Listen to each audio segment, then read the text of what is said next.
Bueno, vamos a continuar con modalidades ventilatorias alternativas, la segunda parte.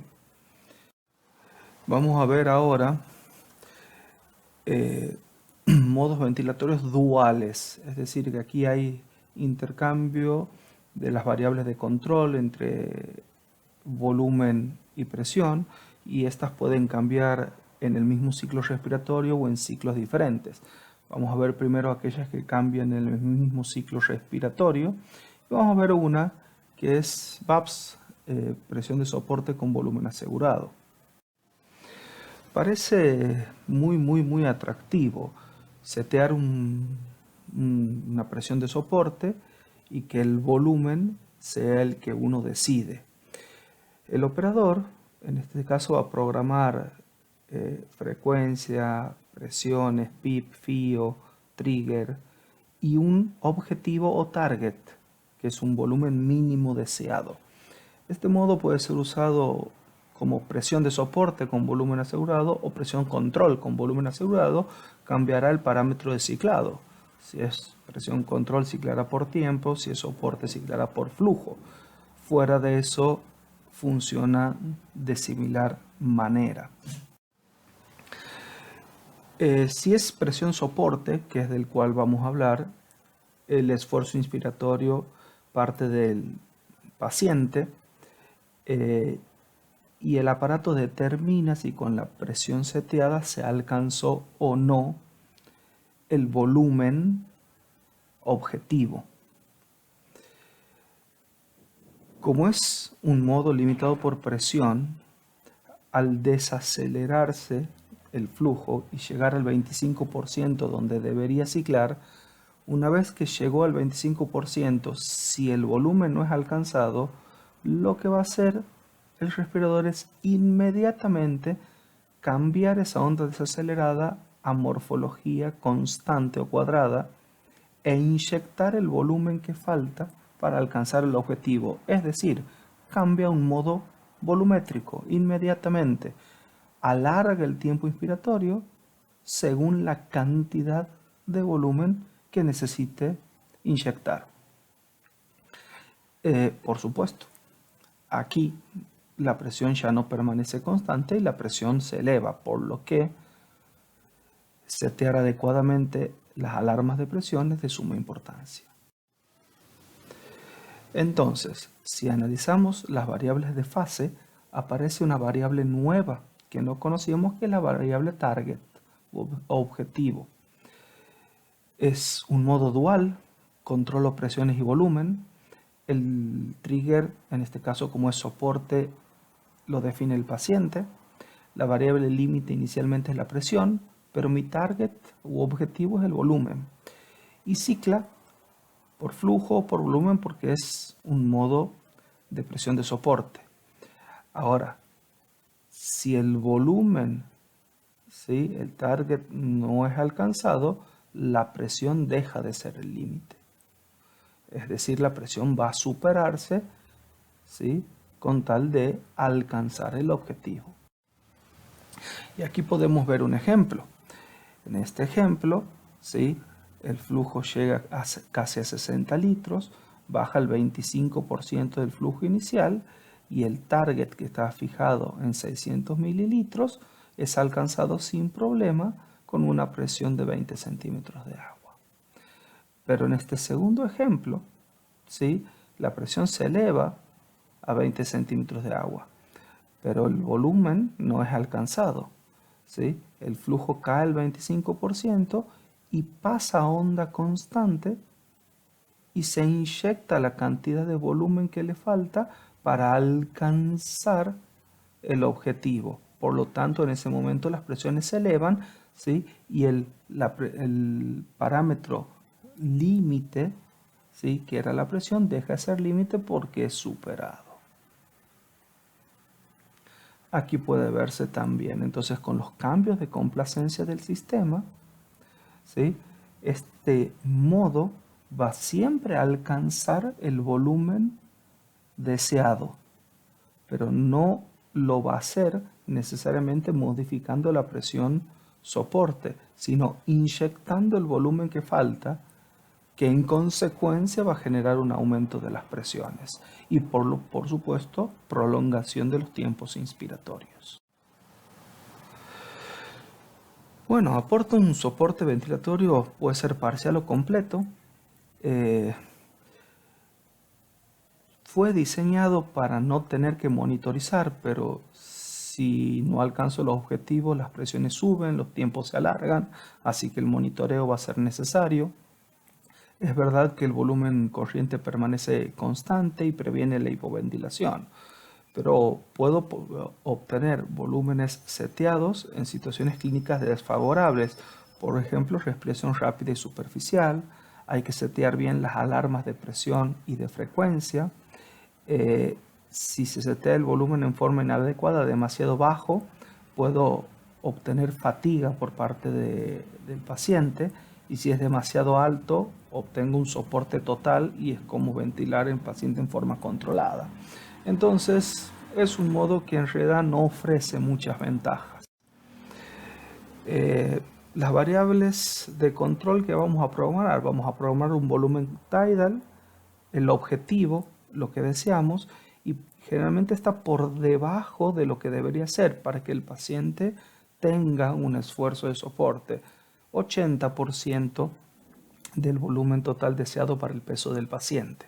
Una presión soporte, FIO, PIP, el parámetro de ciclado, la sensibilidad del trigger y por supuesto las alarmas, volumen, minuto, frecuencia respiratoria y presión máxima en la vía aérea.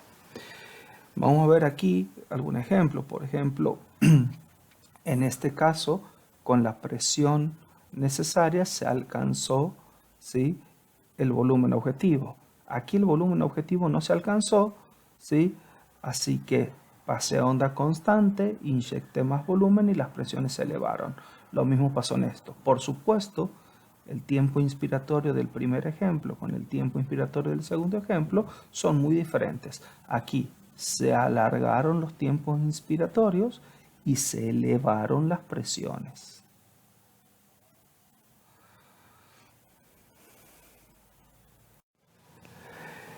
En este primer ejemplo tengo un paciente con una complacencia normal de 40 litros por centímetro de agua y una resistencia normal. Por lo tanto, ¿sí?, aquí alcancé el objetivo sin problema. En este segundo ejemplo, ¿sí?, la complacencia cayó, ¿sí? Por lo tanto, miren cómo se elevó la presión y se alargaron los tiempos inspiratorios. Y en este último caso, tengo una caída de la complacencia con aumento de las resistencias. Por lo tanto, al inyectar volumen, se elevó muchísimo la presión y se alargó muchísimo los tiempos inspiratorios. Por eso es un modo que necesita un monitoreo cercano. A medida que cambian las impedancias del sistema respiratorio, los tiempos y las presiones se modifican. Vamos a analizar un ejemplo práctico. Vamos a ver ahora otro modo alternativo que inicialmente parece muy atractivo, que es presión de soporte con volumen asegurado. Este modo podrá ser presión control con volumen asegurado, presión soporte con volumen asegurado, funcionan de la misma manera. Cambia el parámetro de ciclado. Si es control, ciclará por tiempo. Si es soporte, ciclará por flujo. La verdad que es muy atractivo cuando uno lo ve por primera vez, pero hay que tener algunas consideraciones que hacen que pierda ese atractivo inicial. Por un lado, vamos a setear el volumen al cual nosotros queremos llegar con ese soporte. Por ejemplo, si se trata de un paciente relativamente estándar, vamos a querer llegar a 500 mililitros. Vamos a setear un nivel de soporte, porque esto es un modo espontáneo. Vamos a poner, por ejemplo, en principio, ¿sí?, 15 de soporte. Vamos a exagerar un poco. Un parámetro de ciclado, ¿sí?, va a ciclar al 25%. PIP sensibilidad del trigger, en este caso está por presión, fío y rise time.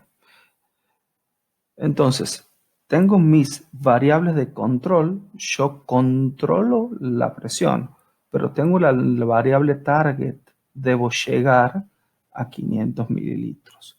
Si no logro con mi variable de control presión llegar al target, este modo en el mismo ciclo respiratorio va a cambiar a volumen, ¿sí? Cuando esté al 25% del ciclado, va a pasar a volumen y me va a entregar el volumen que falta para llegar al target, con lo cual los tiempos inspiratorios podrían prolongarse mucho. Vamos a ver qué pasa en este paciente.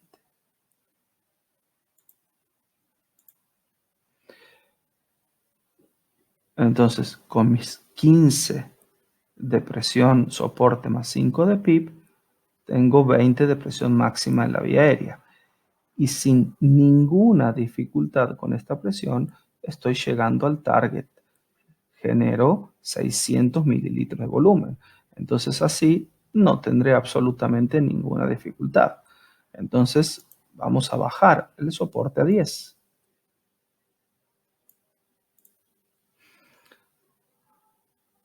Cuando bajamos el soporte, cayó el soporte, ¿sí? 10 de soporte más 5 de PIB, ahora tengo 15 de presión en la vía aérea y por supuesto cayeron los volúmenes.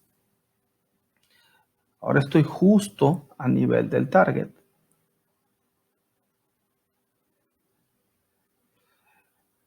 Entonces, si estuviese en esas circunstancias, estaría bien y no me preocuparía y no necesitaría demasiado monitoreo. Pero, ¿qué sucede si, por ejemplo, en nuestro paciente simulamos obstrucción al flujo aéreo? Hizo algo de broncoespasmo o se obstruyó el tubo, así que vamos a aumentar las resistencias de forma, ¿sí?, como puede pasar en cualquier paciente. Entonces, ahora con la misma presión, miren lo que sucede. Cómo se prolongó el tiempo inspiratorio porque no llega al target. Entonces, lo que va a hacer en este modo respiratorio es iniciar con un flujo de desacelerado, ¿sí?, pero al 25% del pico flujo entrega un modo volumétrico. Por eso las presiones después empiezan a subir. Entonces, los cambios de impedancia del sistema en este modo pueden generar atrapamiento aéreo, pueden generar tiempos inspiratorios muy prolongados. De la misma forma, si nosotros logramos normalizar las resistencias, ahora tenemos resistencias normales, rápidamente esto va a mejorar. Y ahora vuelvo a llegar al target sin ningún tipo de dificultad. Entonces, en esta situación podría ser atractivo bajar la presión de soporte. La bajamos a 5 y ya tengo resistencias normales. Y con una presión de 5 no logro llegar al target y vuelve a suceder lo mismo, ¿sí? Cuando termina el 25% de ciclado, pasa a onda constante de volumen, por eso las presiones aumentan, ¿sí?, y alarga los tiempos para lograr llegar al objetivo. Entonces, es un modo que tiene algunos bemoles, no debería ser utilizado rutinariamente, y si fue diseñado para evitar el monitoreo, la realidad es que no lo logró, porque uno deberá estar muy atento a todas estas circunstancias particulares. Vamos a ver ahora otros modos duales, pero en este caso van a ser modos que cambian, ¿sí?, sus características de un ciclo a otro, no en el mismo ciclo como el que vimos previamente. Y vamos a ver aquí modos limitados por presión y ciclados por tiempo. Esto es similar a lo que es presión control. Y vamos a ver ASB o ventilación con soporte adaptativo. Este modo ventilatorio está diseñado por Hamilton, ¿sí? Y la verdad que es un modo muy interesante. Es un modo dual limitado por presión, utiliza presión control y presión soporte y mantiene un volumen minuto objetivo, generando el menor esfuerzo respiratorio del paciente, y eso es lo interesante. Se adapta automáticamente a las demandas del paciente según cambie la resistencia, la complacencia, según el esfuerzo sea mayor o menor, y utiliza la fórmula de Otis, ¿sí? Que es la fórmula que contempla el menor esfuerzo o trabajo respiratorio. Lo que hay que setear es la talla y el peso del paciente, y el respirador utiliza esto para elegir un volumen estándar o target, que es 100 mililitros por kilo por minuto, básicamente 10 mililitros por kilo. Hace una serie de respiraciones de prueba, mide PIP, autopip, resistencias, constantes de tiempo, evalúa si hay esfuerzos espontáneos o si no hay esfuerzos espontáneos, mide relaciones IE para prevenir la generación de autopip en relación a las resistencias y a las constantes de tiempo, y decide según existencia o no de esfuerzo diafragmático si se va a utilizar soporte o presión control. El límite de presión se lo fija en base al objetivo del volumen deseado. La fórmula de Otis, que es la que usa este sistema, tiene en cuenta la tasa respiratoria, las constantes de tiempo, la ventilación alveolar y la ventilación del espacio muerto. Y eso es una de las cosas muy interesantes de este modo. Nunca va a ventilar, ¿sí?, por debajo de ventilación alveolar necesaria para obtener, ¿sí?, la ventilación adecuada del espacio muerto. Es decir, el espacio muerto lo determina según el concepto de volumen minuto porcentual, que uno lo puede setear del 20 al 200%, siendo el 100% una ventilación de 100 mililitros minuto por kilo. Es decir, si el paciente pesa 70 kilos, va a ventilar a 7 litros por minuto. Más o menos son 10 mililitros por kilo. En los ventiladores nuevos, esto puede variarse entre el 25 y el 350%, estando diseñado así también para que lo puedan utilizar pacientes pediátricos. Por supuesto, si pongo el porcentaje a 200%, ventilará 200 mililitros por kilo por minuto. Si pongo en un adulto el 100%, básicamente estoy poniendo un soporte total. Lo recomendable es que esto se setee entre el 70 y el 80%.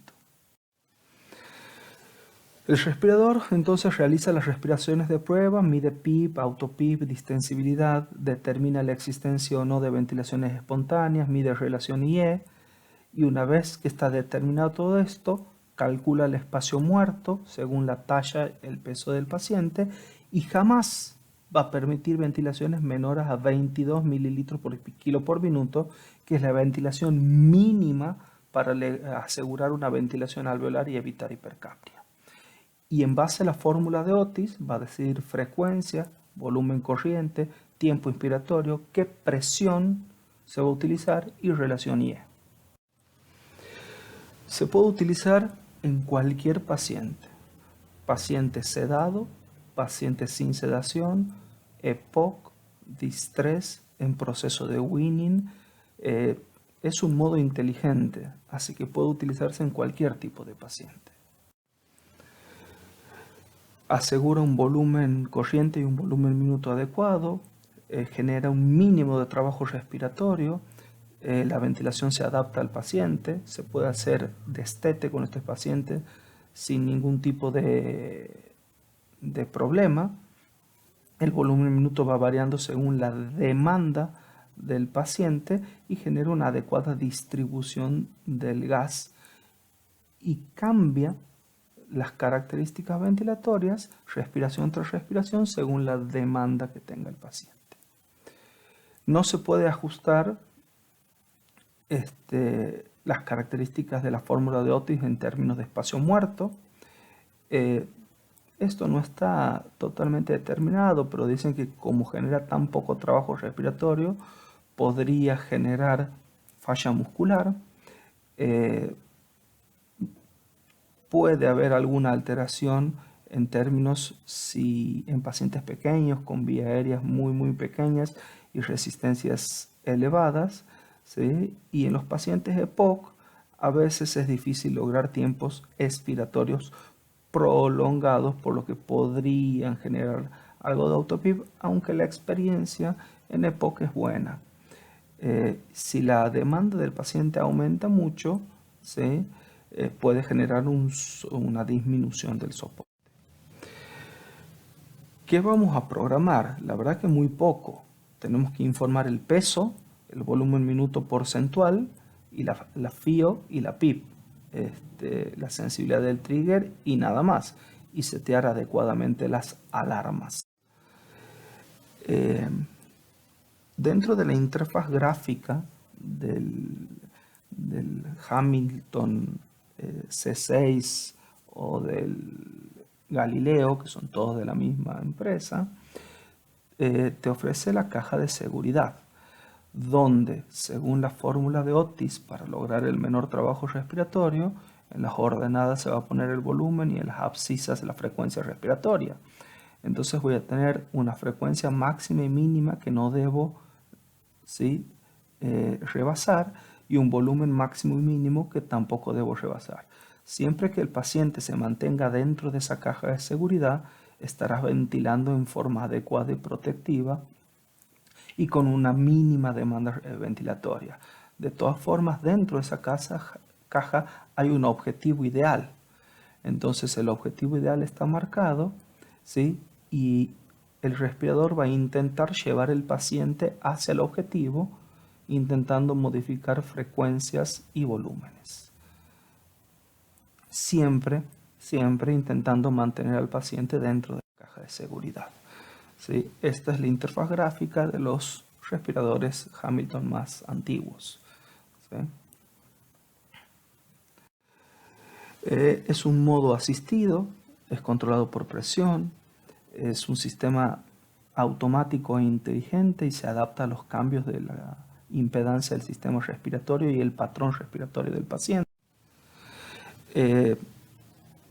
Se programa altura, peso y en base a eso se calcula el espacio muerto y un porcentaje de ventilación donde el 100% es igual a 100 mililitros por kilo por minuto, y después FIO y PIP no se setea demasiado más. El sistema solo determina tiempo expiratorio, ajusta las presiones, relación IE, frecuencia, evita la respiración rápida y superficial y evita la inversión excesiva. Si el paciente está en proceso del destete, este sistema va a reducir progresivamente la presión en modo soporte, incluso activa una alarma cuando la presión de soporte es menor a 8, donde implica que el paciente está en condiciones de ser destetado. Vamos a ver un ejemplo en el simulador de este modo ventilatorio. Ahora en ASV, Adaptive Support Ventilation, como ya vimos, un modo que puede ser parcial o total, donde el ventilador se va adaptando a las necesidades del paciente según la ecuación de Otis para lograr el menor trabajo respiratorio. En este modo, lo que vamos a programar en realidad es un porcentaje de soporte que puede ir desde el 20-25% y no menos de eso, porque con eso se compensa la ventilación del espacio muerto, hasta un 100 a 120% para un adulto y hasta un 200 hasta 350 si se tratase de un paciente pediátrico. En un adulto en general empezamos con un 80% de compensación de presión. Si nosotros seteamos el 100%, estamos aproximadamente generando una ventilación de 10 mililitros por kilo, más o menos aproximadamente. Entonces vamos a setear el 80% de compensación de soporte, una presión máxima que no debe ser superada, un rise time, PIP, la sensibilidad, el ciclado y el FIO, no más que eso. O sea, no seteamos presión, no seteamos tiempos, no seteamos absolutamente nada. Y damos el OK.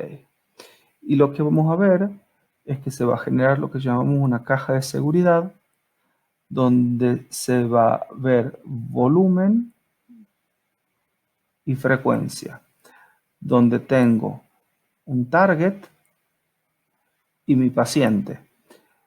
Y en esta caja de seguridad, lo que va a hacer el modo es intentar llevar al paciente al target con un volumen dado y una frecuencia dada para que con las mediciones de impedancia, resistencia y elastancia logre el menor trabajo respiratorio. ¿Sí? De a poco lo va a ir llevando, ¿sí?, a ese punto óptimo para lograr el menor trabajo respiratorio. Incluso, cada vez que el paciente activa el diafragma, se va a poder ver en forma gráfica y el mismo sistema va a ir bajando la presión necesaria hasta un punto donde directamente está en condiciones de soporte y de destete, donde nos va a avisar. Por ejemplo, en este momento, es un paciente estándar, normal, que tiene una presión de 11, la mayoría de los ciclos son activados por el paciente, genera un volumen de 380 mililitros, 7 litros por minuto y una frecuencia respiratoria de 19. Y de a poco lo va a acercar al ideal, ¿sí?, que es con 14 de frecuencia y 380 de volumen, con la menor presión necesaria. ¿Sí? Con esos volúmenes y esa frecuencia, este paciente va a generar el menor trabajo respiratorio. Si nosotros modificamos el paciente, por ejemplo, a este paciente lo ponemos en condiciones de obstructivo, esto va a cambiar.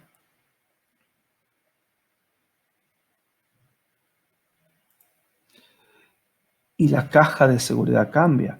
Ahora, como las condiciones del paciente cambiaron, tiene resistencias diferentes, ¿sí?, la presión se elevó automáticamente y la caja de seguridad cambió.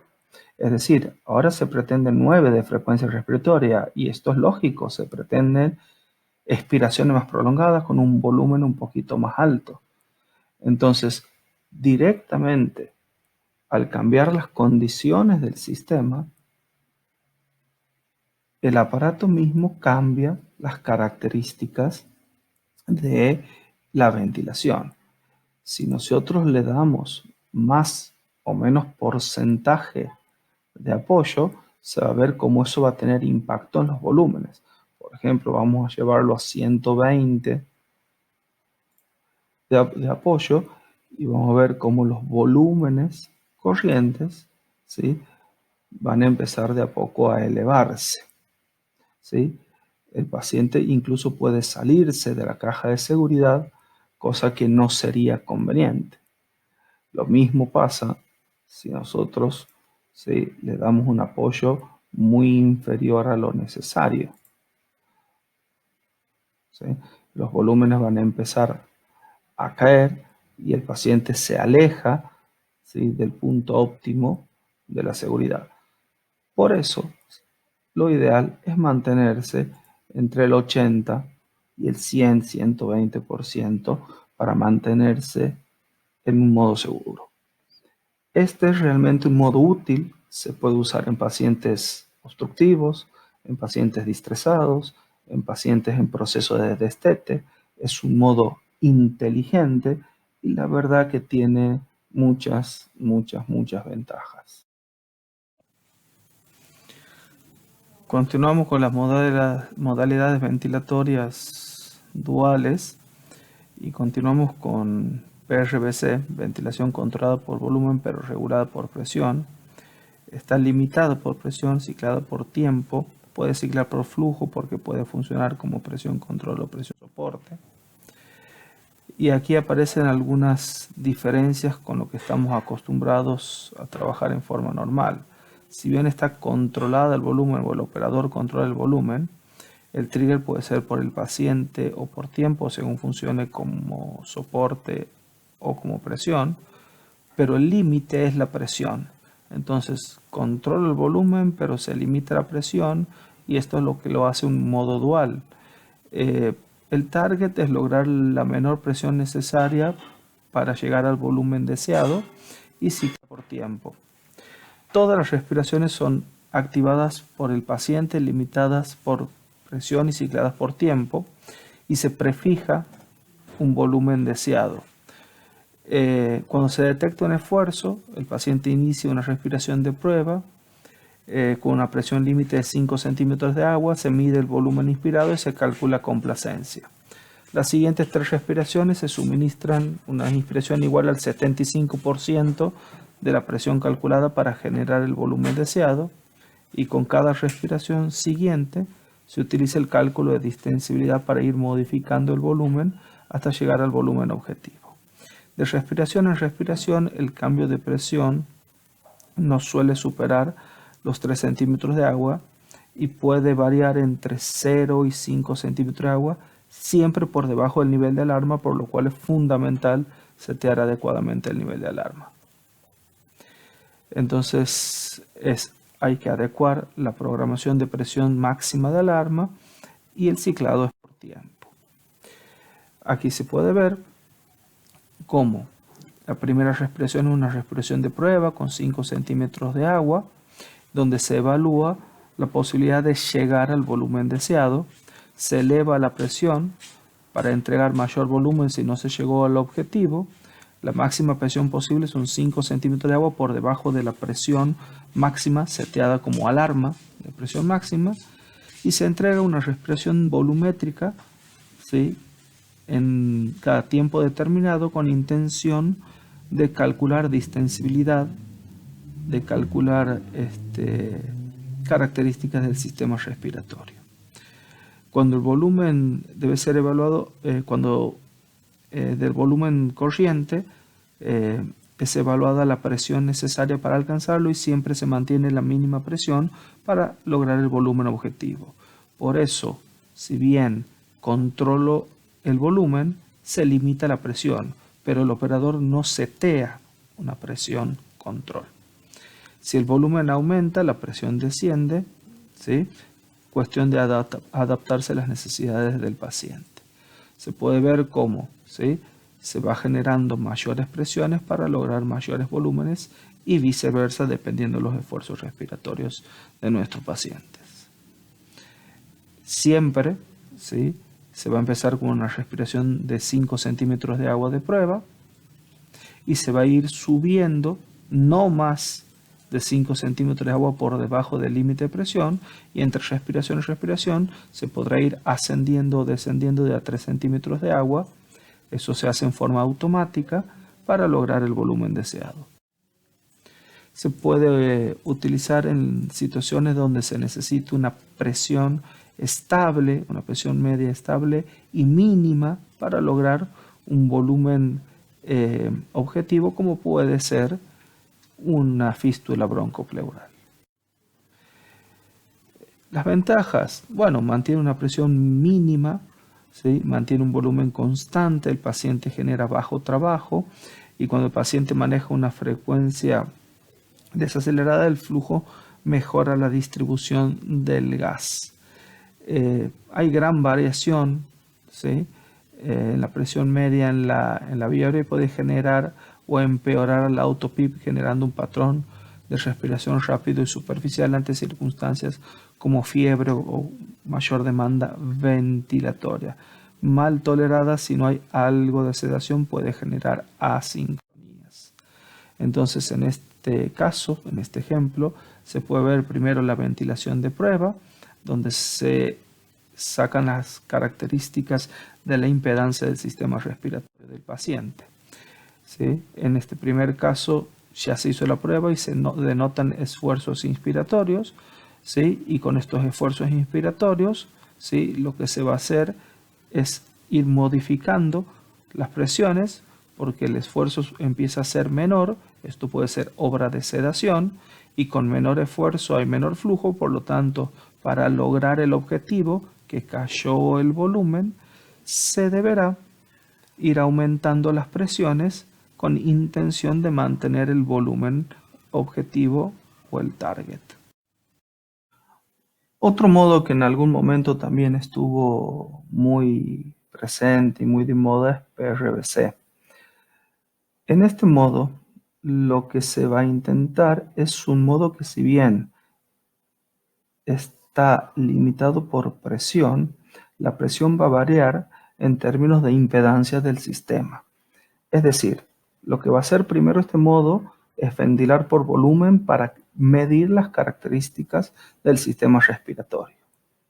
Y posteriormente irá modificando la presión de a 3 centímetros de agua por cada ciclo respiratorio para lograr llegar al objetivo con la mínima presión necesaria.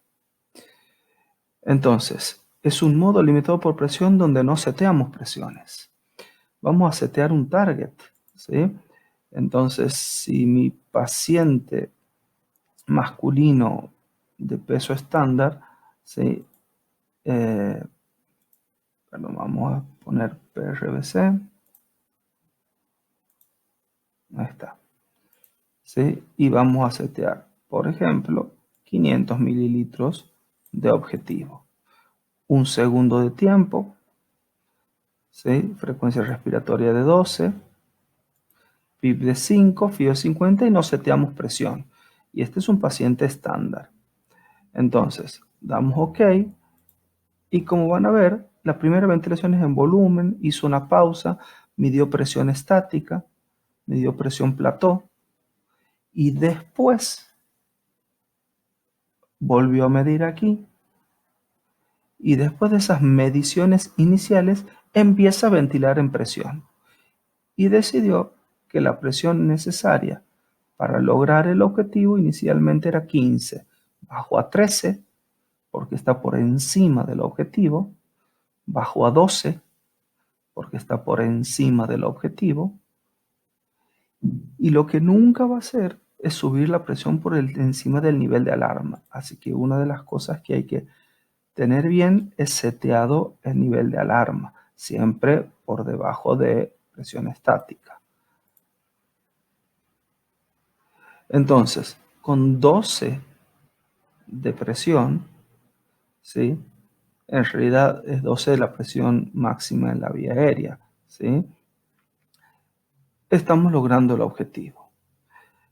Veamos qué sucede si a este paciente cambian la impedancia de su sistema respiratorio. Por ejemplo, vamos a simular, ¿sí? Una alteración de la complacencia, ¿sí? Vamos a alterar la complacencia de este paciente. Esto podrá ser un distrés, un neumotórax. Y ahora, con esa misma presión, genera mucho menos volumen. Entonces empieza de nuevo a elevar las presiones para llegar al objetivo. nunca eleva más de 3 centímetros de agua por cada ciclo respiratorio, hasta lograr llegar al objetivo.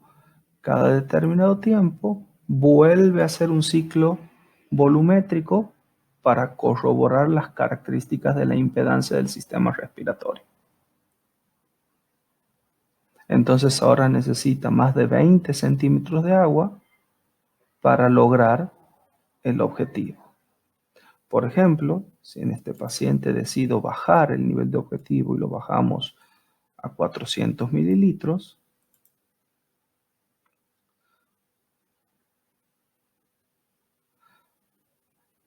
¿sí? Vuelven a bajar las presiones porque el objetivo es menor. Entonces, en definitiva, se ventila por presión sin decidir las presiones. Tiene algo de interesante. Inicialmente fue propuesto para pacientes que necesitan tener presión media en la vía aérea estable, por lo que la fístula broncopleural era un prototipo de ello. De todas formas, es un modo ventilatorio que necesita un monitoreo cercano, ¿sí? Y un adecuado seteo de las alarmas. Existen otros modos también muy interesantes como la ventilación asistida proporcional. Estos modos tienden a la sincronía entre paciente y ventilador y se basan en la ecuación del gas alveolar. Es decir, es un modo que utiliza retroalimentación. La ventilación, ¿sí?, optimiza la interrelación entre el paciente y el ventilador, ¿sí?, y hace que la ventilación sea mucho más sincrónica. Hay un mecanismo de control, ¿sí?, que cada vez se ha ido mejorando más, donde se va retroalimentando el respirador para lograr ventilar de forma adecuada al paciente. Utiliza la ecuación del gas alveolar, que es la presión aplicada para mover gas hacia el aparato respiratorio. ¿Sí? Necesitará más presión, ¿sí?, o será directamente proporcional al flujo y a las resistencias y al más volumen y elastancia, o que es lo mismo, ¿sí?, flujo por resistencia más volumen sobre complacencia más la autopip si hubiese. Es decir, cuanto mayor sea el volumen y la elastancia o una complacencia baja, mayor será la presión requerida para lograr inyectar gas en ese sistema. De manera similar pasa con los flujos si estos aumentan. Entonces estos son los parámetros que tienen en cuenta este modo ventilatorio.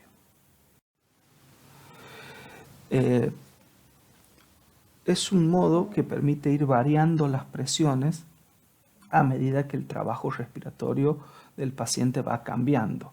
El respirador determina en su salida, ¿sí?, la medición de la complacencia y la resistencia, y esto es lo que retroalimenta para que el respirador genere los cambios. Entonces es un modo controlado por presión, activado por el paciente en soporte, ¿sí?, limitado por presión y ciclado por flujo. Es como presión de soporte, pero con retroalimentación. Dentro de las variables de fase, el control es la presión, el trigger es del paciente, está limitado por presión y ciclado por flujo. Muy importante es programar adecuadamente las alarmas para no superar una presión que podrá ser injuriosa. Otra cosa que permite este modo ventilatorio es fijar un valor de compensación. Es decir, uno no debe compensar más del 80% de las cargas elásticas y resistivas del paciente. Por ejemplo, si la complacencia de mi paciente es de 40 centímetros de agua por litro, ¿sí?, lo que va a hacer el ventilador en la respiración es no superar el 80% de esas características. Entonces la presión requerida, ¿sí?, para estar por encima del 80%, sí será un trabajo de deber ingresar 1 litro entre 22 centímetros de agua. Dentro de las dificultades para usar este modo, implica la adecuada medición de complacencia, resistencia y autopip para la retroalimentación, sobre todo si hay fugas, ¿sí? Esto podría generar alteraciones en las mediciones y fallas en las compensaciones. Siempre deberá estar seteado un modo de respaldo. Entonces, siempre adecuar bien la programación de alarmas, programar un modo de respaldo y controlar eventualmente la generación de autopip. ¿Qué vamos a programar? Bueno, el porcentaje de asistencia, dijimos cercano al 80%, ¿sí? La asistencia de flujo, la asistencia de volúmenes, la FIO y la PIP. Y por supuesto, las alarmas sumamente importantes.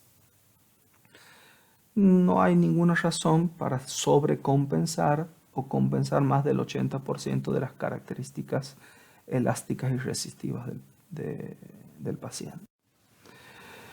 Entonces, lo que va a hacer es medir los cambios, ¿sí?, de impedancia del sistema respiratorio, respiración tras respiración, va midiendo cambios, va cambiando, ¿sí?, mientras más necesita el paciente, más soporte recibe, mientras menos necesita, menos soporte recibe, y de así optimiza el esfuerzo del paciente y obtiene una adecuada sincronía. Como les comentaba recién, si existe fuga, las mediciones van a empezar a ser inexactas. Tienen un ejemplo de cómo, ¿sí?, a medida que hay, ¿sí?, más necesidad, hay más flujo, por lo tanto se eleva la presión. Menos necesidad, menos flujo. Se mejoró este sistema y se generó lo que se llama ventilación asistida proporcional más o plus, donde lo que cambió es que hace más mediciones de resistencia, complacencia, impedancia y todos los datos con el paciente despierto, lo cual no es fácil. Entonces hace múltiples mediciones para lograr tener datos más fidedignos. Entonces se incorporan oclusiones múltiples de la vía aérea en inspiración y en expiración para obtener presión estática y para obtener autopip, con lo cual puede hacer ajustes más rápidos y más adecuados de las necesidades de nuestro paciente. De este modo, las mediciones seriadas integran mejor los parámetros y permiten dar una sincronía más adecuada. El paciente controla todas las variables: presión inspiratoria máxima, tiempo expiratorio, volumen corriente, flujo. Los cambios de esfuerzo se hacen en tiempo real. Si el paciente está con CPAP, los músculos inspiratorios siguen trabajando, o sea que previene la atrofia muscular, genera bajas presiones en la vía aérea.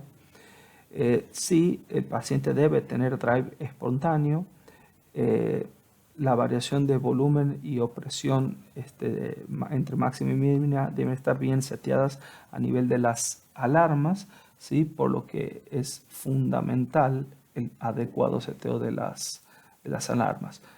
Se mide complacencia, resistencia, es decir, todas las características de impedancia, ¿sí?, del paciente, y las fugas son los que pueden generar conflicto en este sistema.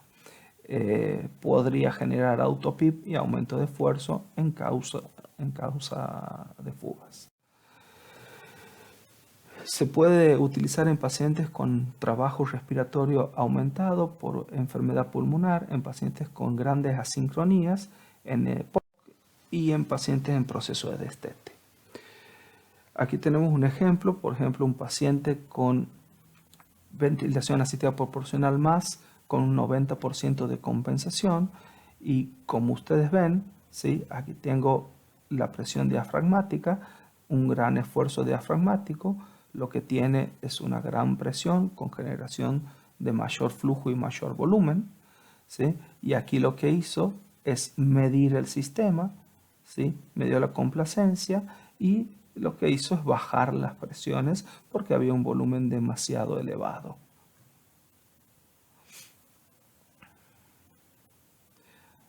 ¿Sí? Para terminar, vamos a ver algunos modos nuevos, como es NAVA.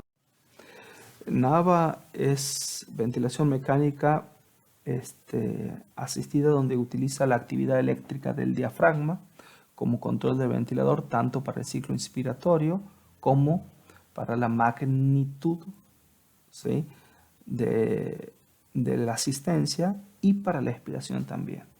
La asistencia inspiratoria de NAVA implica determinar la actividad eléctrica del diafragma y por lo tanto la actividad del centro respiratorio. Lo que cambia es un disparo de características eléctricas, un trigger de características eléctricas, y no un trigger de características neumáticas como el que conocemos. Es decir, nosotros definimos trigger según el paciente robaba flujo o robaba presión. Ahora el trigger va a ser medido en términos eléctricos, ¿sí?, por electromiografía diafragmática. Si recluto muchas unidades diafragmáticas, mi drive respiratorio es muy intenso. Y si esas unidades diafragmáticas se reclutan durante mucho tiempo, ¿sí?, mucho más intenso aún.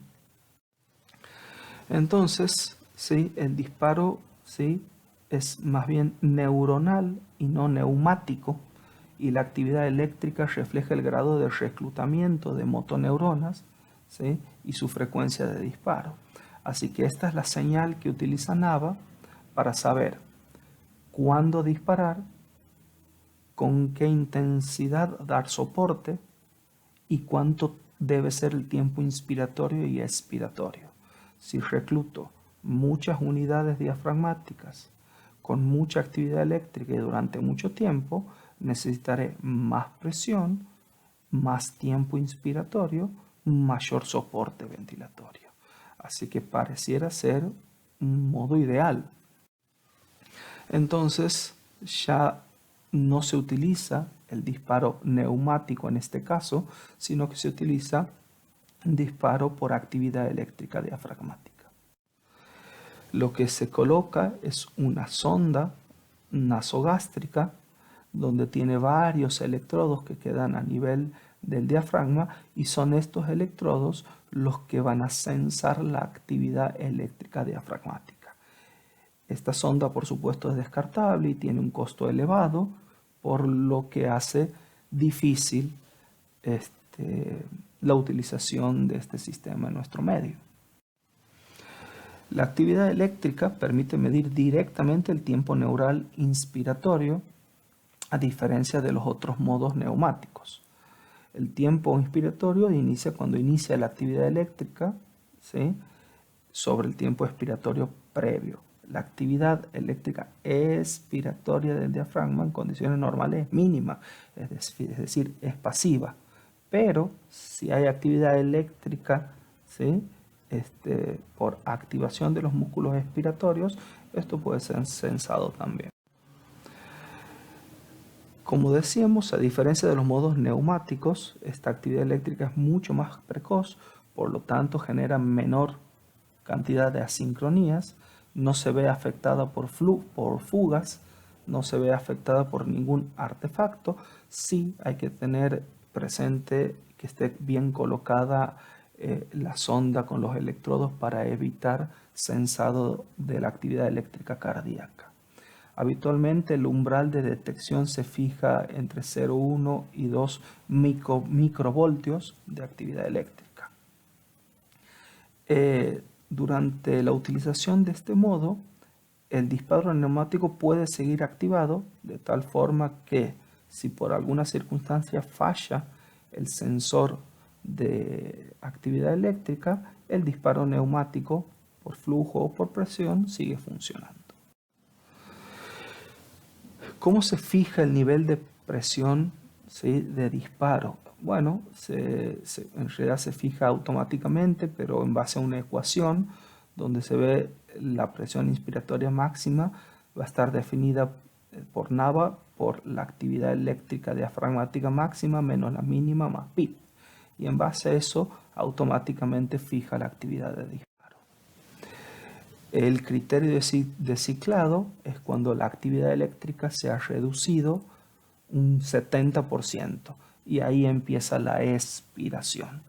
Entonces, básicamente NAVA define tiempo inspiratorio, tiempo expiratorio, presión de soporte y todo en base a cuánto se reclutó de fibras diafragmáticas y qué actividad eléctrica generó eso. ¿Qué podemos concluir sobre los modos ventilatorios que vimos en estas dos presentaciones? Esteban, en un artículo muy interesante, dice lo siguiente: la decisión de aplicar una modalidad ventilatoria particular debe basarse en la comprensión de la fisiología subyacente. Solo porque una nueva modalidad haga lo que dice que hace, no quiere decir que sea útil, ¿sí?, que las modalidades previamente existentes. La elección de una modalidad de destete en particular se determina casi siempre por la experiencia del intensivista, preferencias institucionales, disponibilidad de ventiladores y modalidades específicas. Me pareció muy interesante ponerles esto porque Esteban es un gran conocedor en destete y en ventilación mecánica, y hoy, después de haber estudiado estos diferentes modos ventilatorios alternativos, no podemos decir que ninguno sea mejor que presión, volumen o soporte. Ninguno ha demostrado ser más eficaz. Hoy podríamos decir que quizás NAVA o PAV o ASB son los que más tienden a la sincronía. Aún así, no se ha logrado demostrar que sean mejores que los tres modos clásicos. Sí es muy interesante que como especialista en terapia intensiva se conozcan estos modos, ¿sí?, que uno pueda desarrollar experiencia y que uno pueda discernir si son necesarios su utilidad o no. No deben ser usados si no se comprenden exactamente cómo funcionan, ¿sí?, y hasta tener experiencia, si uno decide usarlos, hay que hacerlo bajo el control y la supervisión de alguien que tenga experiencia en la utilización de estos modos. Muchas gracias. Espero que haya sido de utilidad.